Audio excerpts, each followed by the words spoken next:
नमस्कार, मैं हूं अनुषा गौतम और आप देख रहे हैं खबर हलचल न्यूज। निष्पक्ष, सच और निर्भीक आवाज के साथ पत्रकारिता का नया आगाज। आइए रुक करते हैं आज की ताजा खबरों की ओर। दरियाबाद के भवानीगंज का बेटा बना एसडीएम विनय कुमार यादव ने बढ़ाया क्षेत्र का मान।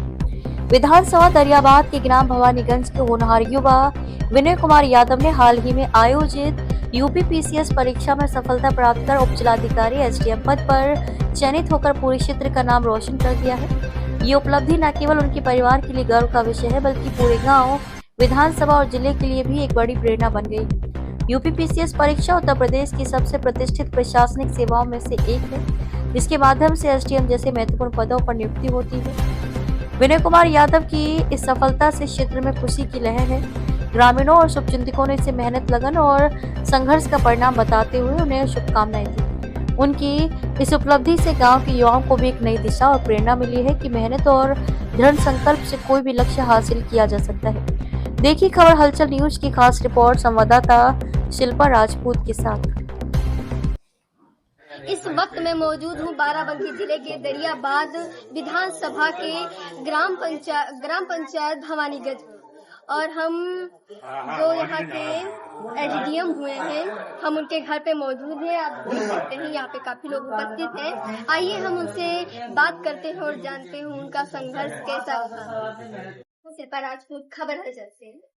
और इस वक्त मैं मौजूद हूँ ग्राम भवानीगंज में मौजूद हूँ, और यहाँ के जो एसडीएम हुए हैं, अपने परिवार, अपने क्षेत्र का नाम रोशन किए हैं। आइए हम उनसे बात करते हैं और जानते हैं। पहले तो आपका हमारे चैनल में बहुत बहुत स्वागत है।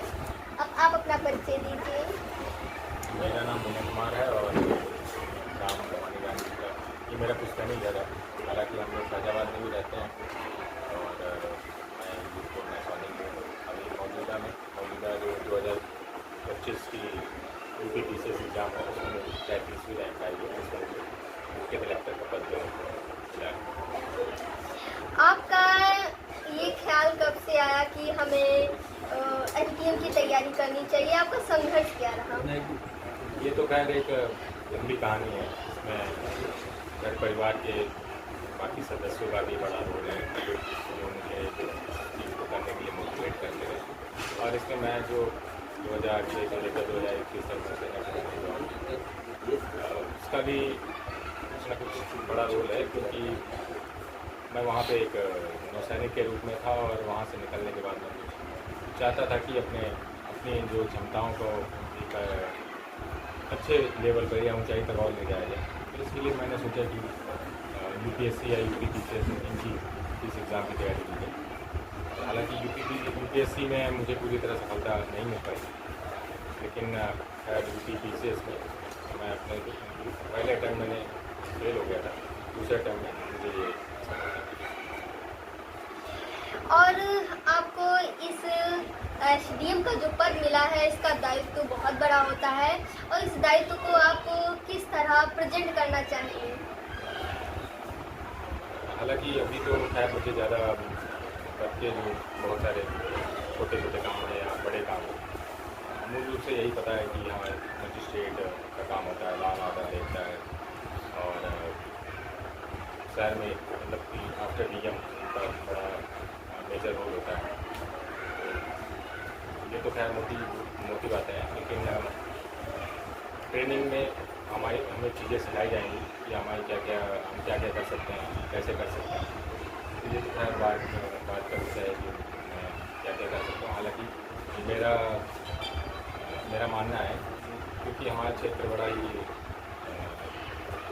मतलब बहुत सारे ऐसे लोग हैं जो अभी भी मूलभूत सुविधाओं से वंचित हैं, और क्योंकि ग्रामीण क्षेत्र है, कहीं सड़कें नहीं हैं, कहीं पे सही से पानी नहीं है, ऐसी बहुत सारी समस्याएं हैं। मेरी कोशिश यही रहेगी कि मैं जो सरकार की योजनाएँ हैं उसमें अच्छी तरीके से उनका क्रियान्वयन कर सकूँ। रूरल डेवलपमेंट तो मेरा फोकस रहेगा, क्वालिटी एजुकेशन बच्चों को मिले, और हेल्थ केयर इम्प्रूव हो, जिससे कि ये जो एक बर्डन होता है, अगर कोई ग्रामीण क्षेत्र में कोई गरीब परिवार में कोई व्यक्ति बीमार पड़ता है, तो कई बार जो है एक बीमारी जो है परिवार को एक गरीबी बना के लिए, ऐसी चीज़ों में मेरा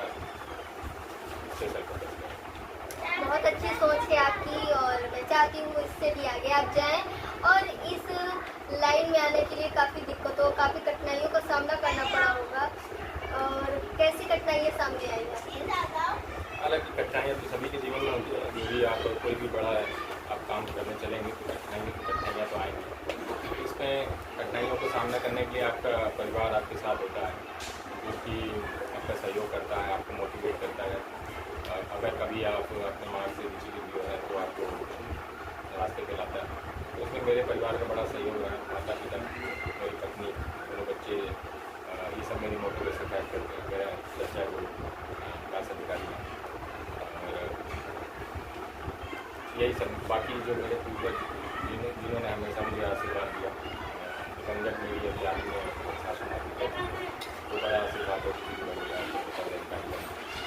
तो ये सब एक मोटिवेटिंग फैक्टर्स है। बाकी एग्ज़ाम एक ऐसा है ही है कि उसमें कभी उतार चढ़ाव आएगा, आप कभी सफल होंगे, कभी असफल होंगे।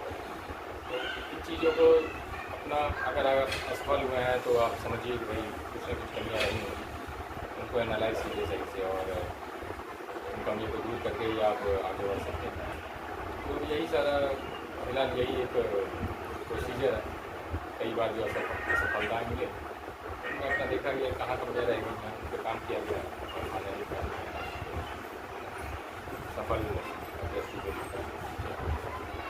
इसका मतलब परिवार का काफ़ी सपोर्ट रहा आपके पास, और परिवार वालों ने काफ़ी सपोर्ट किया इस लाइन में जाने के लिए, आपको एजुकेशन के लिए प्रेरित करने के लिए। हाँ बिल्कुल, अगर परिवार का सपोर्ट ना हो तो फिर आप कैसे कर सकते हैं। बाकी दूसरे, क्योंकि मैं सैनिक भी रहा हूँ तो मैंने काफ़ी लंबा समय 15 वर्ष मैंने सेना में गुजारा है। वहाँ भी बहुत सारी चीज़ें मैंने सीखी अपने आप को पहचानने में। रूप से ये भी गाइड मिला है, क्योंकि इससे पहले तो मैं 12th करके एज ए नौसैनिक चला गया था, और मेरी अंदर क्या क्षमताएँ हैं वहाँ की, क्योंकि आपके वीर आपके कलीग्स होते हैं, जो आपके सीनियर्स होते हैं, अधिकारी होते हैं, उनमें देखा जाता है कि यहाँ कैसी क्वालिटीज़ हैं, किस तरह से काम करते हैं, उनका नॉलेज लेवल कैसा है। तो ऐसे में मैं भी अपने आप को थोड़ा बहुत आँख पाया कि नहीं, मैं अगर मेहनत करूँ तो कुछ बड़ा हासिल किया जा सकता है। इसीलिए मैं जब रिटायर हुआ तो मैंने सोचा कुछ अच्छा करना चाहिए। ईश्वर की कृपा रही और बाकी सबका आशीर्वाद है। आपका इस पोजीशन पे आने के बाद अनुभव क्या रहा? अनुभव बड़ा अच्छा है। सब लोग बधाइयाँ दे रहे हैं, मतलब बधाइयों का तो तांता लग गया है। घर पे काफ़ी भीड़ दिखी, मैंने देखा गाड़ियों की लाइन की कतारें के कतार लगती जा रही। आप लोग तो, आपको इतनी सारी बधाइयाँ मिल रही हैं, काफ़ी खुशी का माहौल देखने को मिल रहा है। हाँ ये तो वही है। अब हालांकि मैंने सोचा नहीं था ऐसा कुछ होगा, लेकिन खैर मैं अपने क्षेत्र का और अपने गांव का, फैजाबाद में भी जहाँ रहता हूँ अयोध्या में, तो वहाँ का नाम रोशन कर पाया, ये मेरे लिए बड़ी सौभाग्य की बात है। और मैं कुछ ऐसा कर पाया जिससे लोग खुश हो पाए, मैं इस चीज़ के लिए बड़ा ही अपने आप को सौभाग्यशाली। एचडीएम के पापा से बात करते हैं और जानते हैं उनका अनुभव क्या रहा। उनका बेटा एसडीएम बना है और अपने घर और अपने परिवार का नाम रोशन किया है, पूरे क्षेत्र में चर्चाएं हो रही हैं। आइए हम बात करते हैं उनके पिताजी से। नमस्कार सर। सर क्या अनुभव रहा, आपका बेटा एसडीएम एक अधिकारी बन गया जो कि अपने साथ साथ अपने क्षेत्र, अपने गांव का भी विकास करेगा, जहां इसकी पोस्टिंग होगी उस क्षेत्र का विकास करेगा। क्या कहना चाहेंगे, क्या अनुभव रहा आपका? भाई अनुभव अच्छा है। हम भी सिविल सेवा में नहीं रहे, लेकिन प्राइवेट सेवा में गवर्नमेंट के जॉब में मैं भी रहा। तो ये तो जान ही रहे हैं कि सिविल सेवा में जो अधिकारी नियुक्त होते हैं वो समाज के लिए क्या कर सकते हैं, उसमें उनके पास अधिकार होता है वो करने के लिए। हम तो एज ए कार्मिक थे, तो हमारा तो प्रयास था ही कि हमारे घर परिवार से कुछ ऐसे बच्चे निकले कि जो कुछ समाज के लिए कर सके। और बाकी हमारा पूरा फोकस अपनी नौकरी के साथ साथ अपने पूरे परिवार को एकजुट करने में लग रहा कि हमारे परिवार में एकजुटता बनी रहे। और जो हमारे पूर्वजों ने या हमारे विशेष रूप से हमारे पिताजी अपने माँ बाप के अकेले थे, और अब हम अपने भाइयों में तो सबसे पहले नौकरी में है और पहले सबसे ज्यादा हमें पढ़ाई का भी अवसर मिला। हम यहाँ घर से लेकर के लखनऊ में करीब 9-10 साल जो हम घर से बाहर है शिक्षा के रूप में, तब जाकर के फिलहाल ये नौकरी को हमें मिली। तो उस नौकरी का फोकस जो है हम अपने परिवार के साथ साथ अपने बच्चों को पढ़ाई लिखाई के लिए प्रयास करते रहे। अब जो हमारे छोटे भाई को भी आप देखे होंगे, अशोक कुमार यादव, जो ये इसमें विकास अधिकारी है रायसी में, वो शिक्षा के लिए जिसे वही सब इसमें बच्चों को टाइप करना, कैसे मोटिवेट किया जाए, कैसे करना, इस सब मामले में उनका ज्यादा सराहनीय हो गया। तो बाकी जो बस इतने हमें कहना कि अब वही जो सेलेक्ट हुए हैं तो वही तो अच्छा लग ही रहा है।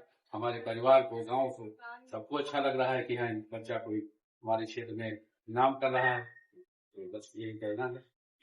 जैसे आप घर से निकलते होंगे, एक गर्व से सीना चौड़ा हो जाता होगा। लोग बोलते होंगे वो विनय एसडीएम का पापा जा रहे हैं, देखिए उनका लड़का एसडीएम हुआ है, कितना गर्व महसूस होता होगा। ये गर्व तो बहुत महसूस होता है। इसके पहले जब हम नौकरी में आए थे, या हम नौकरी के इधर 30-35 साल हमने सेवा की, तो जो हमारे पिताजी सुनते थे कि हम जो क्या कर रहे हैं, तो जैसे उनका जो गर्व से चौड़ा होता था, उसी तरह जब मेरा बेटा हुआ है तो मैं और मेरा परिवार का भी सबका सीना चौड़ा हो रहा है कि चलो भाई हमारे परिवार से भी कोई ऐसा बेटा पैदा हुआ जिसने मेहनत के बलबूते पर अपना नाम रोशन करेगा। इसी के साथ मैं शिल्पा राजपूत